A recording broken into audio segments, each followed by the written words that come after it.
Hello friends, నేను మీ రహీం మాట్లాడుతున్నా. ఈ దీక్షా దివస్ చేసినప్పటి నుంచి సోషల్ మీడియా మొత్తం గాయ అవుతున్నారు. కాంగ్రెస్ పార్టీ వాళ్ళు ఒక్కటే అనుకున్నా, తీరా ప్రొఫైల్లో వెళ్ళి డీటెయిల్స్ చూస్తే బీజేపీ వాళ్ళు కాంగ్రెస్ వాళ్ళు ఇద్దరు కలిసి సోషల్ మీడియాలో టీఆర్ఎస్ మీద దాడి చేస్తున్నారు.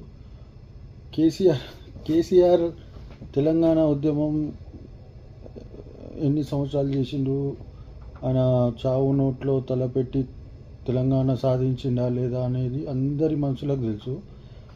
ఇప్పుడు కేటీఆర్ గారు ఏదో ఈ ప్రోగ్రాం పెట్టడం వల్ల కేసీఆర్కి మైలేజ్ వస్తుంది, బీఆర్ఎస్కి మైలేజ్ వస్తుంది అనే భయంతో ఇట్లా చిల్లర మాటలు మాట్లాడుతున్నారు.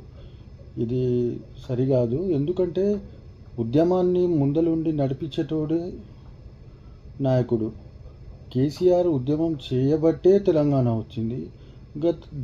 గత 60 సంవత్సరాల నుంచి కాంగ్రెస్ పార్టీ సెంట్రల్లో ఉంది, టీడీపీ కాంగ్రెస్ స్టేట్లో ఉంది. ఏ రోజు తెలంగాణ గురించి ఎవరు మాట్లాడలేరు. చెన్నారెడ్డి గారు అంత ఉద్యమం చేసినా కూడా తెలంగాణ రాలేదు. మరి కాంగ్రెస్ ఇచ్చిందంటే మరి 60 సంవత్సరాల్లో ఎందుకు ఇవ్వలే? అంత ఆలోచన లేకుండా జనాల్ని ఇప్పటివరకు మోసం చేసినాం. రేవంత్ రెడ్డి గారు మంచిగా చెప్పిందంతా తెలంగాణ జనాలు నమ్మిర్రు, ఇప్పుడు కూడా నమ్ముతారు అని ఏది పడితే అది మాట్లాడడం కరెక్ట్ కాదు. తెలంగాణ తెచ్చింది కేసీఆరే.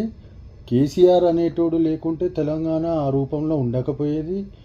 ఇంకొకటి, సూర్యాపేట జిల్లా కావడానికి ప్రధాన కారణం గుంటకల్ల జగదీష్ రెడ్డి గారే. లేదంటే ఏ కోదాడో మిర్యాలు కూడా జిల్లా చేసుకునేది వాళ్ళు.